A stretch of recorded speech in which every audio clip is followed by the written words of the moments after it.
Now let's talk about how to get the most out of your initial meeting with your financial planner. Everyone is busy and we want to make sure that we get the most productive use of your time in the meeting and that you walk out of there with a sense of feeling of what's involved and what the next steps are. One of the most important ways to ensure you get the most out of your initial financial planning appointment is to come open-minded to the meeting. The reason you seek advice is to get advice from someone who's sitting outside of your situation and looking in as opposed to sitting within your situation. You may have things suggested to you that you hadn't thought of, considered or knew about before. So the more open-minded and prepared you are, the more you'll get out of it. It's important to note that your initial meeting is what we refer to as a general advice discussion. I like to think of general advice as all of the things that you could do. So we can talk through strategies that might work for you, how they work, pros and cons, things that you need to consider. But what we can't do is give you a specific recommendation around strategies or products, telling you what you should do. That comes under the personal advice framework. And to give personal advice, we would need to work with you to prepare a personalised financial plan. So what steps are involved, you might ask? The first is the approach. First, you need to meet with your planner and you need to talk about your needs, your aspirations and your goals. Financial planning can be incredibly complex, but in order to make it customised and personalised to the way you need it, we need some information. The best way for us to get that is to get you to sign some forms, usually an authority to release information, which will allow us to contact your existing providers and find out all the information that they have on hand about your personal circumstances.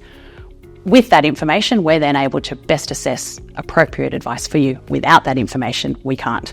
The more information we have about you, the better the advice will be for you.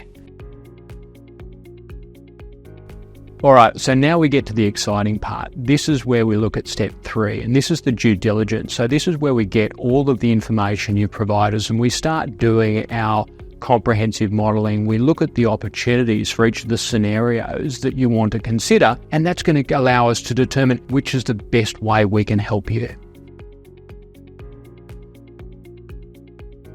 Once your financial plan is prepared, your financial advisor will want to meet with you to explain through the nuance of the plan, the areas of focus, as well as the trade-offs of the advice.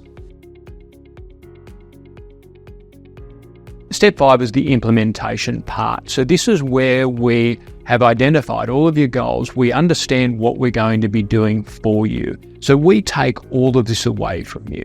This is really scary for some people because dealing with a super fund or setting up an investment can be quite difficult. So we take this all away from you. We have professionals in the firm that are really good at doing all the applications on your behalf. They'll send you all the forms that you need to sign. It's really simple. The financial planning process doesn't just stop once you have your financial plan. That is step 1. Life changes, rules change, contributions change, everything changes every year. So the annual strategy planning is crucial. At that point, we're able to pivot the advice where necessary, change things if you need it, or even just tell you that you're still on track and achieving the goals that we set at the first plan. Annual strategy planning is the crucial element of any financial plan. Some people make the mistake of thinking, I've had a financial plan done, set and forget, I don't need to do anything. That is step 1. Annual strategy planning, make sure that it's still current, appropriate for you, and can be customised with small changes because every single year there are changes in legislation, in your own personal circumstances, your goals can change, your family can change, anything can change year to year. And so coming in every year and reviewing, updating and making changes is the key to success.